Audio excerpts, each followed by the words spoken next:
मैं क्लियर कर देता हूँ। इसमें देखिए, जो घटना आज की तारीख से पहले घटित हुई और जिसमें पहले एफआईआर दर्ज हो गई है, घटना पहले हुई, एफआईआर पहले दर्ज हो गई, उसमें आईपीसी में एफआईआर दर्ज हुई और उसका जो प्रोसीजरल लॉ होता है वो सीआरपीसी था। प्रोसीजरल लॉ मतलब उसमें प्रोसीजर डिफाइन किया गया, ट्रायल से लेके सारी चीज़ें, अनुसंधान से और ट्रायल जितना भी है। दूसरा बात आता है जिसमें घटना आज हुई और एफआईआर आज हो रही है, तो इसमें जो बीएनएस जो हमारा है, भारतीय न्याय संहिता, उसमें एफआईआर होगी और बीएनएसएस को आपका प्रोसीजरल लॉ हो जाएगा। बीच में एक जो कॉमन एरिया आता है जिसमें अगर घटना घटी हो 30 जून या उससे पहले या 1 जुलाई से पहले अगर घटना घटती है और वो आज रिपोर्ट कराने आता है, फर्ज करिए 1 जुलाई को घटना मान लीजिए कल रात में हुई है, किसी के साथ कोई घटना 4 दिन पहले भी हो सकती है, वो दर्ज कराने 1 जुलाई को आता है, तो उसमें क्या होगा? तो उसमें चूँकि घटना जिस समय ये सेटल्ड लॉ है कि जब घटना कोई भी घटती है तो उस समय जो कानून प्रभावी होता है तो प्राथमिकी उसी समय दर्ज की जाएगी। यदि घटना 28 जून 29 जून की है तो उसमें आईपीसी की धाराओं के तहत ही प्राथमिकी दर्ज की जाएगी। लेकिन क्योंकि अब ये दर्ज की जा रही है 1 जुलाई के बाद में, तो जो उसका प्रोसीजरल लॉ अप्लाई होगा वो बीएनएसएस होगा, सीआरपीसी नहीं होगा। तो तीनों ही स्थितियाँ मैंने आपको स्पष्ट करा दी। सर, इस डेट को लेके आम जनमानस में जो जानकारी होनी चाहिए उसको लेकर के क्या पुलिस मुख्यालय कुछ पहल कर रहे हैं? वो शुरुआत मैंने वहीं से की। कितना संतुष्ट है उससे? और ये एक्सरसाइज आज ही की गई है और चूंकि काफ़ी परिवर्तन हुए हैं, इसमें विक्टिम्स को बहुत राइट दिए गए, आम जनता को बहुत सुविधा दी गई है, तो उससे जागरूक बनाने के लिए ही ये जो हम लोग ने सभी थानों को इंस्ट्रक्शन दिए थे कि आप लोग बुला के आम जनों को जो इच्छुक।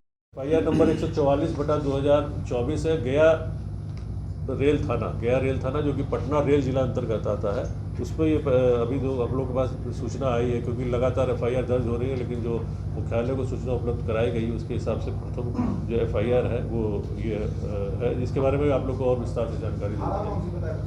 धारा 313/317 ब्रैकेट में 5, ये स्टोलन प्रॉपर्टी को रिसीव करने की धारा है।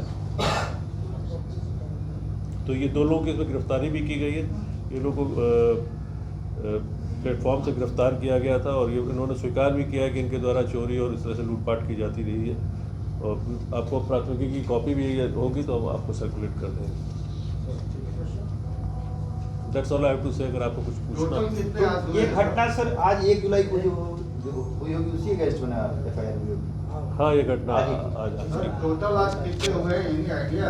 4 o'clock या समथिंग? नहीं, इस तरह से डेटा नहीं आता है। देखिए 24 घंटे के बाद ही डेटा होता है, घंटे में हमारे पास प्राथमिकी रिसीव नहीं होती है पूरे राज्य से, ऐसी व्यवस्था नहीं है। सर प्रिलिमिनरी अभी तो उस तरह की कोई जानकारी उपलब्ध नहीं हुई है। पीई का जो प्रावधान किया गया है वो उसमें अभी तक इस तरह की कोई जानकारी नहीं हुई है।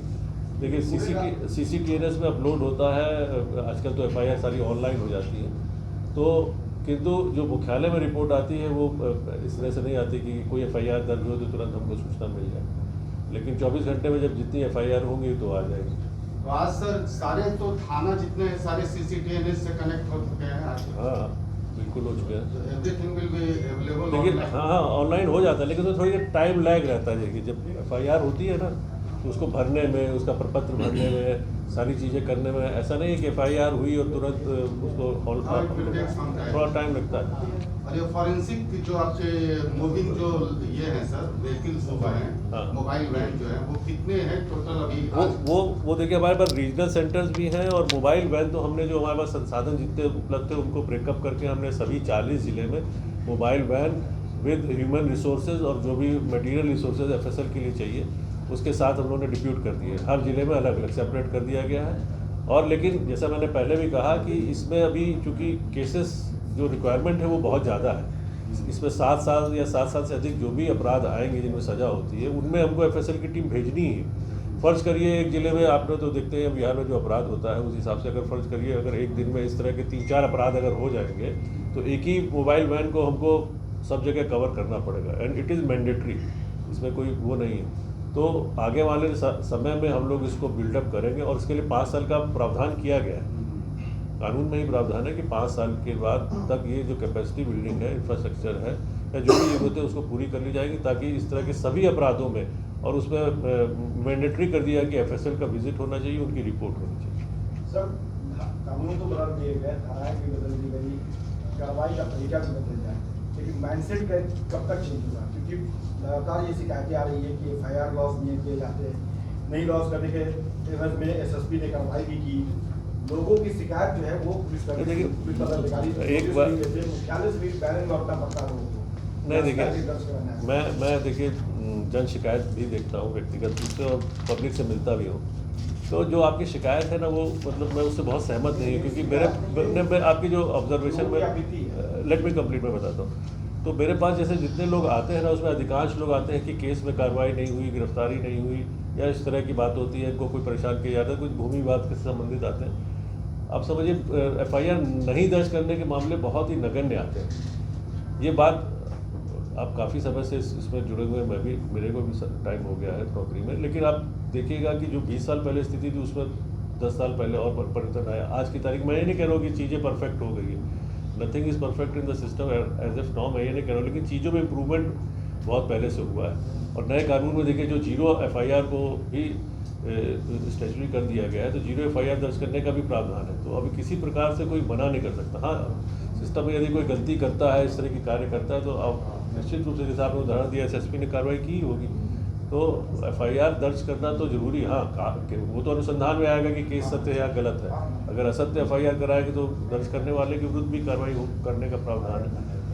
तो हम लोग ने सेंसिटाइज किया है इस तरह से कि इस जहाँ FIR दर्ज करनी हो या जहाँ पर लगता है कि PE करनी हो तो आप PE करें, लेकिन PE में भी है कि 15 दिन में निर्णय ले लेना है, तो करेंगे। अगर यदि कोई विशेष शिकायत आएगी तो इस पर हम लोग उस पर कार्रवाई भी करेंगे। तो सर आज ये लेकिन जो 10 प्रमुख प्रपत्र हैं उनको जो नोटिफाई किया गया, जिनको अधिसूचित किया गया है, उनके बारे में मैं आपको बता देता हूँ। एक फर्स्ट इन्फॉर्मेशन रिपोर्ट है। फर्स्ट इन्फॉर्मेशन रिपोर्ट जो कि 0 FIR से जुड़ा हुआ है, उसका अलग प्रपत्र है।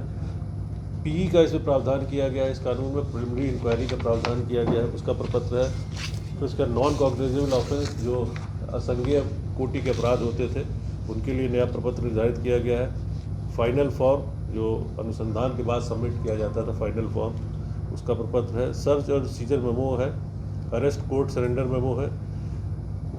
FSL का जो प्रपत्र है वो अलग से बनाया गया है। उसके बाद जो एग्जिबिट हम सीज करेंगे या कोर्ट को भेजेंगे या जांच के लिए भेजेंगे, उनके लिए अलग प्रपत्र है।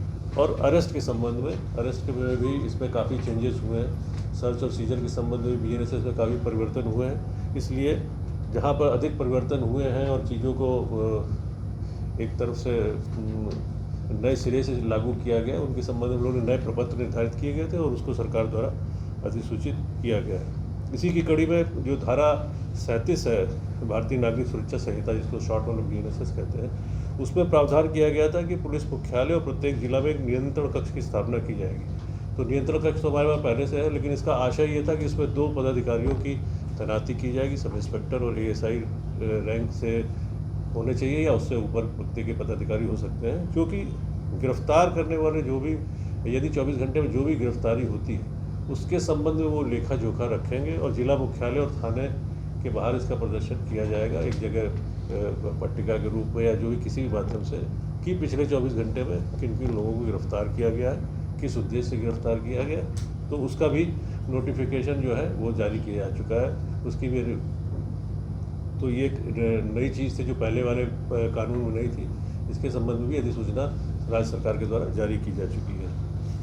अग्रतर इस संबंध में और जानकारी ये देना है कि कुल हमारे यहाँ पिछले 1 महीने से करीब लास्ट के 20 दिन से, चूँकि चुनाव था, चुनाव के बाद से जब आचार संहिता समाप्त हुई, 10 तारीख से 10 जून से लेके अलग अलग बैचेस में 3 दिवसीय कार्यशालाएँ हम लोगों ने आयोजित की गई, जिसमें 25,000 से अधिक जो हमारे अनुसंधान करता है और जो सीनियर ऑफिसर्स हैं, DSP, SP, इवन DIG, मुख्यालय के में भी ADG पंक्ति के जो भी पदाधिकारी थे, उन सबको हम लोगों ने प्रशिक्षण दिया है।